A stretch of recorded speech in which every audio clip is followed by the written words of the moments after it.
Jordan Brooks slid the bakery's front key into the lock with the same steady motion he'd used almost every morning for 15 years. His black dress shirt was still creased from the funeral. The scent of lilies clung to his jacket, mixing awkwardly with the familiar smell of yeast and cinnamon waiting behind the door. The old brass bell chimed as he stepped inside. For a moment, the silence felt almost respectful. Mixing bowls sat where he'd left them before Lorraine's hospital stay. Cooling racks lined one wall. A chalkboard still advertised Peach Cobbler Saturday, written in his mother's looping handwriting. Jordan reached for the apron hanging beside the office door, then stopped. He couldn't bring himself to tie it on. The bell rang again. Christian walked in wearing an expensive charcoal suit that hadn't seen a bakery in years. Behind him came Denise Walker carrying a leather briefcase thick enough to hold a court file instead of condolences. Jordan frowned. "We're closed today." "I know," Christian said evenly. "This won't take long." Denise offered a sympathetic nod. "Jordan." He waited. Christian placed a folder on the display counter, carefully avoiding the flour dust that always settled there. "Mom signed a durable power of attorney before she got worse," he said. "I was handling the business side while you were focused on the day-to-day." Jordan stared at him. "What business side?" "The sale." The word landed harder than anything said at the funeral. Christian opened the folder, purchase agreements. Financial summaries, property valuations. Jordan recognized the bakery's address before anything else. "The developer wants possession within 60 days, Christian continued. "It's the best offer this building is ever going to get." Jordan didn't reach for the papers. "We buried her an hour ago. And that's exactly why this can't wait." The kitchen door swung open. Tanya, who had decorated cakes there for nearly 20 years, stepped into the front carrying an empty mixing bowl. She froze. "I thought we were closed," she said quietly. Christian turned toward her with a practiced smile. "We're restructuring." Within minutes, the rest of the morning staff had drifted in, each expecting to prepare meals for neighbors who would inevitably stop by after the funeral. Instead, they found legal folders spread across the glass display case. Jordan finally picked up the documents. The signatures looked like Lorraine's. The numbers didn't. He paused at a page, listing a bridge loan secured against Brooks Family Bakery. 7 figures. His mother had never borrowed money without telling him. "We never discussed this." Christian folded his arms. "Because Mom knew you'd fight it. She loved this place too much to admit it wasn't working anymore." Jordan looked around the bakery. The espresso machine had been replaced last year with cash they'd saved. The ovens had been serviced 2 months ago. Supplier invoices were current. Nothing about the business suggested desperation. Denise cleared her throat. "Jordan, probate will still review everything. For today, I'd recommend avoiding decisions that complicate the estate." Christian nodded, as though she'd confirmed his position. "Exactly." He reached into his jacket pocket and set a new ring of keys on the counter. "I've already changed the locks on the office. Sensitive financial records need to stay secure." Jordan looked up sharply. "You changed the locks. The accountant has copies. You didn't even ask." "I didn't need permission." The employees exchanged uneasy glances. Nobody spoke. Christian walked past Jordan toward the office door, tested the new lock, then slipped the key back into his pocket. "I'll have movers here tomorrow to start inventory." Jordan stepped into his path. "Nobody touches anything until I know what Mom signed." Christian held his gaze only a second before stepping around him. "You'll know soon enough." He left with Denise following several paces behind, her expression far less certain than before. The bakery settled into silence again. One by one, the employees quietly returned to the kitchen without asking what came next. Jordan walked to the office. The safe stood open. Inside, tax records and insurance papers remained exactly where they belonged. But Lorraine's worn recipe ledger, The thick notebook stained with decades of butter, vanilla, and flour was gone. In its place rested a single handwritten divider card. He picked it up. In his mother's careful handwriting were 6 words. Trust the records, not the people. Jordan unlocked the bakery before sunrise the next morning. The brass bell gave its familiar chime as the first employee arrived, but the sound no longer carried its usual comfort. Every conversation stopped when someone looked toward the office door with its unfamiliar lock. Business continued because it had to. Mrs. Evelyn Carter collected her usual pecan rolls and frowned when she noticed cardboard boxes stacked near the back wall. "Y'all remodeling?" Jordan forced a polite smile. "Not exactly." Before he could say more, Christian walked in carrying a manila envelope. He greeted customers as though nothing had changed, shaking hands and thanking them for supporting the bakery over the years. "I've got representatives coming by this afternoon," he announced once the line thinned. "Evaluating the property. Everybody just keep doing what you're doing." The room grew noticeably quieter. Tanya looked at Jordan, waiting for him to object.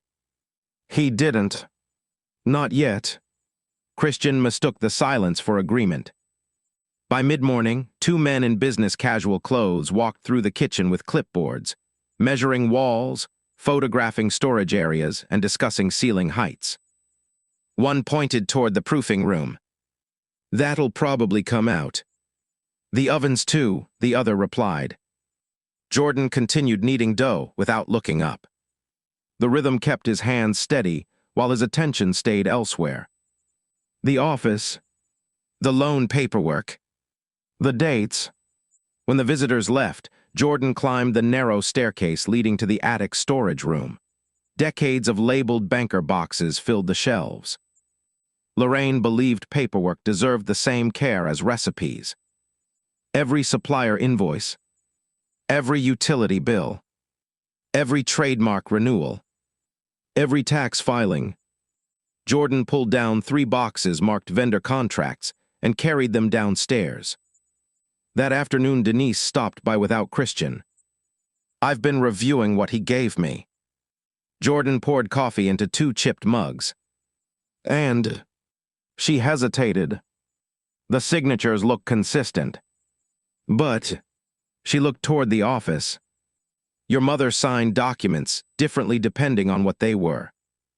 Jordan frowned. "What does that mean?" "Checks were quick, legal documents were slow and deliberate." She paused. "These signatures look rushed."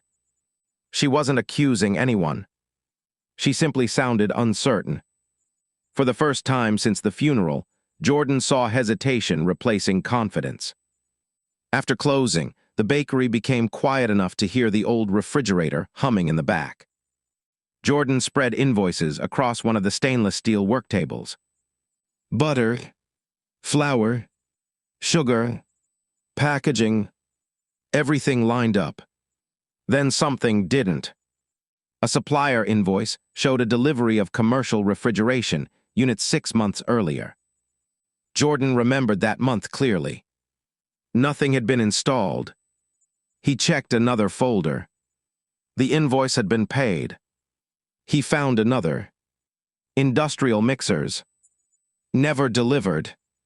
Another. Electrical upgrades. Never completed. The expenses matched amounts listed on the bridge loan paperwork. Except the equipment didn't exist. Jordan opened the production logs. Every repair had been handwritten by him. Nothing matched the purchases. Someone had created expenses that never became equipment. The brass bell rang. Christian entered carrying takeaway coffee. "You planning on sleeping here?" Jordan didn't answer. Christian glanced at the paperwork spread across the table. "You always did like filing cabinets." "I'm trying to understand why Mom borrowed 7 figures. Christian shrugged. "Businesses borrow money. Not for equipment they never received." Christian's expression barely changed. "Maybe the order was canceled." "Then where's the refund?" Christian picked up one invoice before Jordan quietly took it back. You should stop digging. I'm reading records. They're the same thing. No. Jordan closed another folder. They're not. Christian watched him for several seconds. You know why Mom never let you make the big decisions. Jordan looked up. Because you mistake details for strategy. Without another word, Christian walked out. The bell echoed behind him. Jordan remained at the work table until long after dark. One by one, he arranged invoices beside production logs, supplier contracts beside payment records. Patterns slowly emerged. Missing equipment. Inflated expenses. Payments timed within days of the loan approval. Then he noticed something even stranger. The bridge loan had closed on a Tuesday. Lorraine had been admitted to Emory University Hospital the previous Friday. Hospital records, appointment reminders, and bakery schedules all placed her there through the following week. According to the loan documents, she had personally signed closing papers downtown 3 days after being hospitalized. Jordan stared at the date. The signature looked like Lorraine's. The timeline didn't. Jordan arrived at Denise Walker's office carrying 2 bankers' boxes balanced against his hip. The labels on the sides, vendor contracts and production records, had faded after years in the bakery attic. Denise cleared space on the conference table. I called the lender this morning, she said. They're not willing to discuss the loan while ownership is disputed. Jordan set the boxes down. I wasn't expecting them to. He opened the first box and laid out supplier invoices beside Lorraine's handwritten production schedules. Denise watched him pair dates, delivery slips, and payment records with practiced efficiency. You've done this before. My mother never trusted memory. They worked in silence until Denise stopped at a maintenance invoice. This contractor retired 3 years ago. Jordan looked over. The invoice says he serviced the refrigeration system 6 months ago. She picked up the phone, dialed a number from memory, and waited. After a short conversation, she thanked the man and hung up. He hasn't worked since his heart surgery. Neither of them spoke. One questionable invoice had become another. Back at the bakery, Christian was standing near the front display case with 2 men in tailored jackets. Jordan recognized one from the developer's visit. Christian smiled without warmth. They're finalizing the purchase schedule. One of the men extended a business card.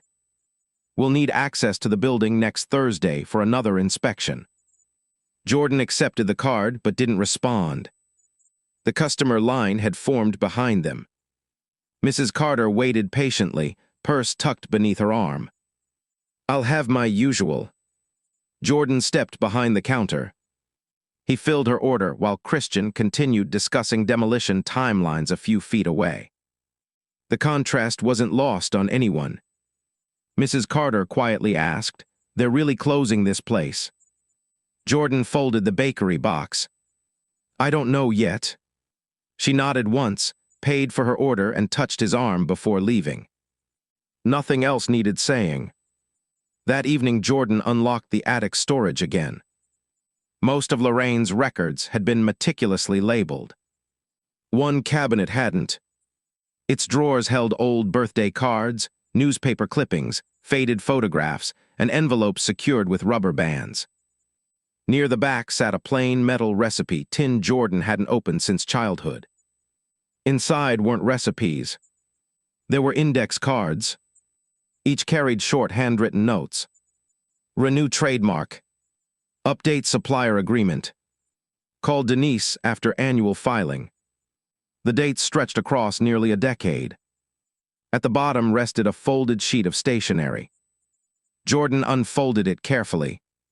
If business records ever stop making sense, check what cannot be copied. No signature. None was needed. He read it twice. Then his eyes settled on the words "cannot be copied." The next morning, he walked directly to the bakery office. Christian had left after another meeting with the developer. The replacement lock remained. Jordan unlocked an older storage cabinet using one of Lorraine's spare keys. Inside sat framed health inspection certificates, original trademark registrations, and licensing binders. He pulled everything onto the desk. The trademark file contained renewal confirmations, licensing agreements, brand registrations, each listed recent amendments. Jordan frowned. He had never filed those updates. Someone else had. The attorney listed on every amendment was Denise Walker. Denise looked genuinely surprised when Jordan placed the binder on her desk later that afternoon. "I filed these last fall. You never told me. Your mother asked me not to."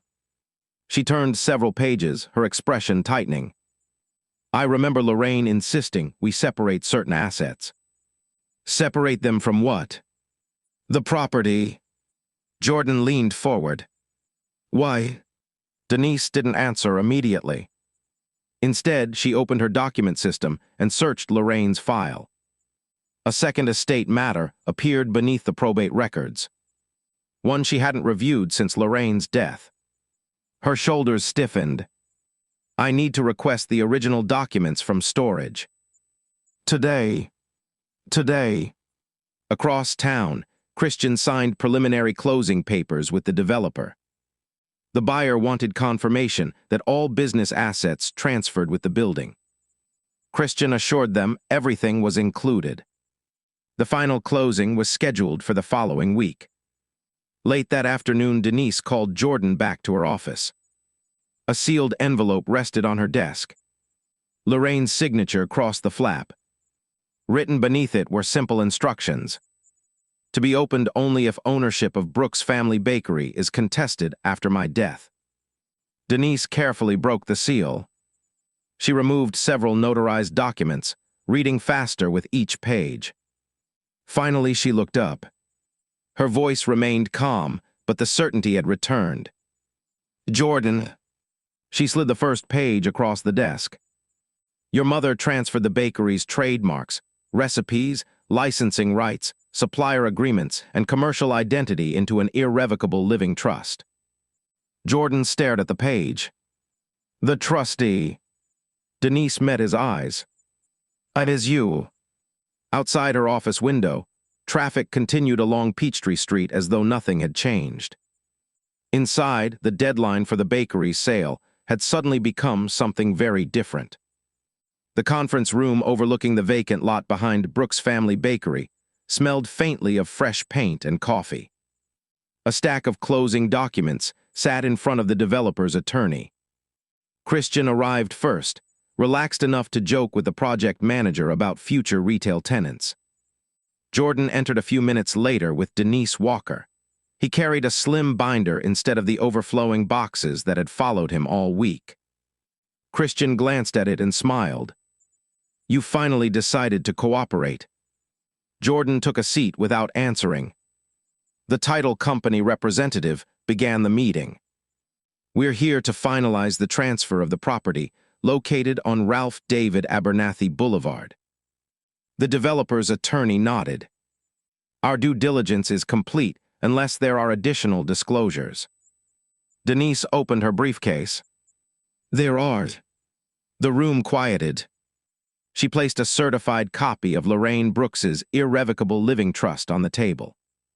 This trust became effective several months before Mrs. Brooks passed away. Christian leaned back. "That has nothing to do with the real estate." "No," Denise replied. "It has everything to do with the business." She slid several exhibits across the table. Under the trust, ownership of Brooks Family Bakery's trademarks, registered trade name, recipes, supplier agreements, product licensing, and commercial goodwill transferred to the trust. The project manager stopped flipping through his notes. "I'm sorry." He looked toward Christian.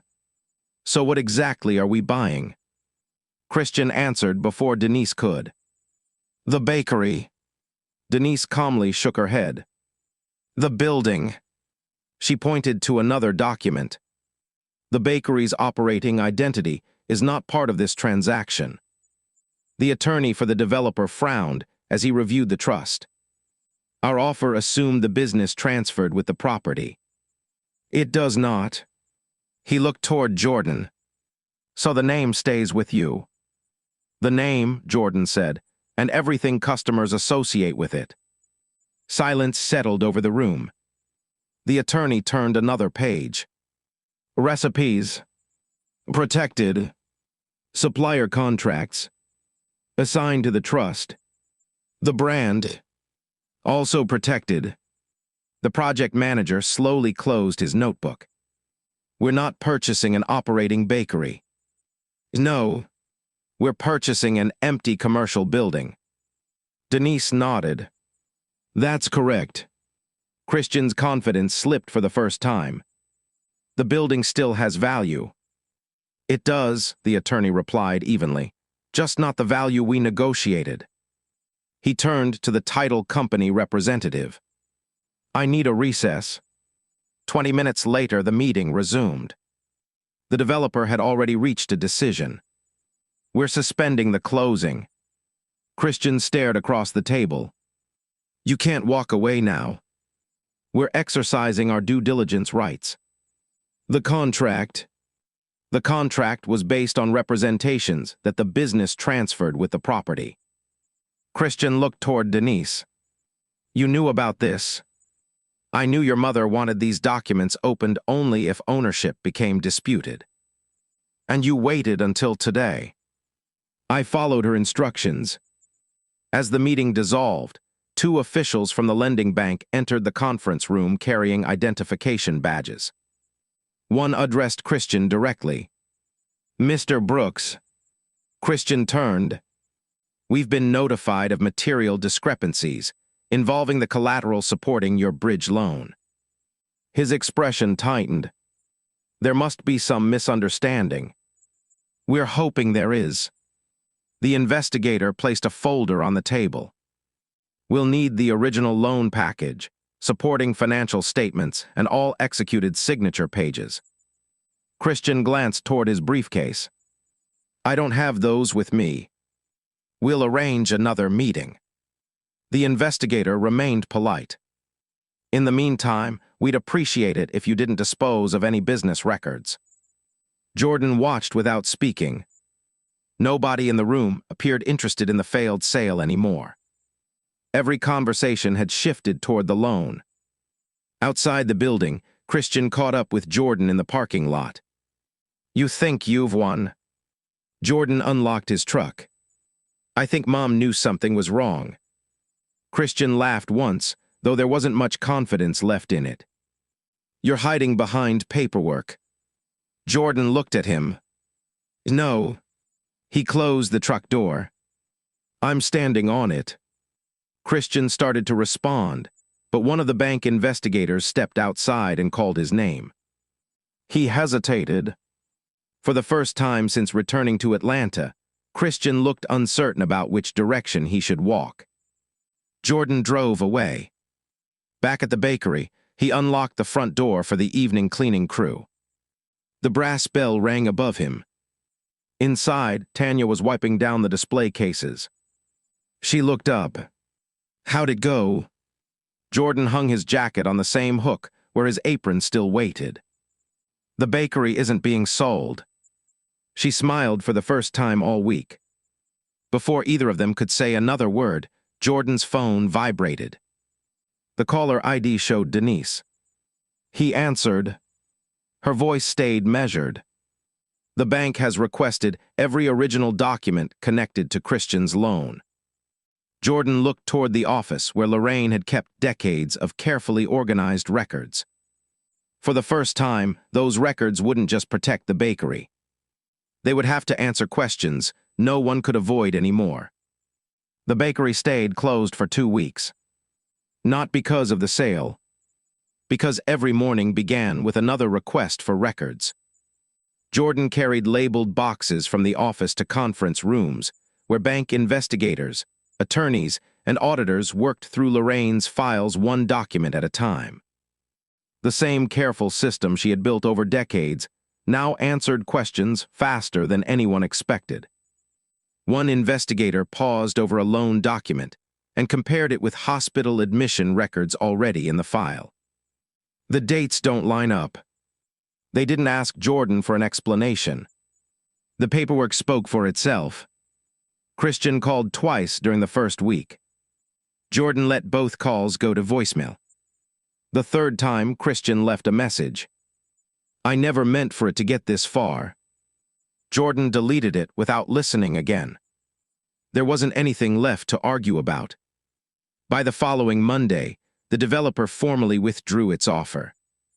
Without the bakery's name, recipes, supplier contracts, or customer goodwill, the property no longer justified the original purchase price. The lender suspended the bridge loan, and the title company closed its file. Tanya read the notice taped to the office door and let out a slow breath. "So that's it." Jordan nodded. "That's it." She looked around the kitchen. "I honestly thought we'd lose this place." "So did I." Later that week, Denise arrived carrying a cardboard archive box. "I found one more thing." She placed it on Lorraine's desk. Inside lay the missing recipe ledger. The blue cover was worn smooth from years of flour-dusted hands turning its pages. Loose recipe cards remained tucked between handwritten notes exactly where Lorraine had left them. Jordan opened to the first page. Instead of ingredients, Lorraine had written a short reminder years earlier. "Keep good records, recipes feed people, records protect them." He smiled despite himself. "That sounds like her." Denise rested a hand on the back of the chair. "I owe you an apology." Jordan looked up. "I trusted documents because they looked complete." She glanced toward the office shelves. "Your mother trusted the documents that could actually be verified." Neither of them said anything else. There wasn't much left to explain. News traveled quickly through the neighborhood. Customers stopped by simply to ask when the doors would reopen. Mrs. Carter brought a casserole. The barber from 2 blocks away offered to repaint the bakery's faded sidewalk sign. The florist who had arranged Lorraine's funeral flowers quietly replaced the wilted bouquet near the register with fresh white lilies. Nobody asked about Christian. Jordan noticed that. The investigation reached its conclusion before reopening day. Bank officials informed Denise that the original loan package contained forged signatures and fabricated supporting records. The findings had been forwarded for criminal prosecution. Jordan signed the acknowledgement confirming the bakery's business assets remained protected under Lorraine's trust. That was the last legal document he needed. Early Saturday morning, Jordan unlocked the front door before sunrise. The familiar brass bell rang through the quiet bakery. For the first time since Lorraine's funeral, the sound didn't carry uncertainty. Tanya switched on the ovens. Another employee rolled trays of cinnamon rolls toward the proofing rack. Coffee began brewing in the front. Jordan returned Lorraine's recipe ledger to the office shelf above the desk, where she had always kept it. Not hidden, not locked away, exactly where it belonged. He tied on the apron that had remained hanging beside the office door since the day of the funeral. It fit no differently than before. Outside, a small line had already formed along the sidewalk. When Jordan unlocked the entrance for customers, Mrs. Carter stepped inside first, carrying a bouquet of fresh flowers. She placed them beneath Lorraine's framed photograph near the register. Then she smiled. "We've missed this place." "So have I," Jordan said.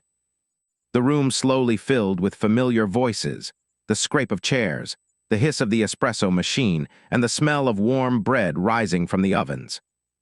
Orders were called. Children pressed their hands against the pastry case. Someone laughed near the coffee station. The bakery sounded like itself again. Jordan glanced once toward the office. The recipe ledger rested on its shelf. The brass bell chimed as another customer walked through the door. This time, it wasn't announcing an ending. It was simply welcoming people home.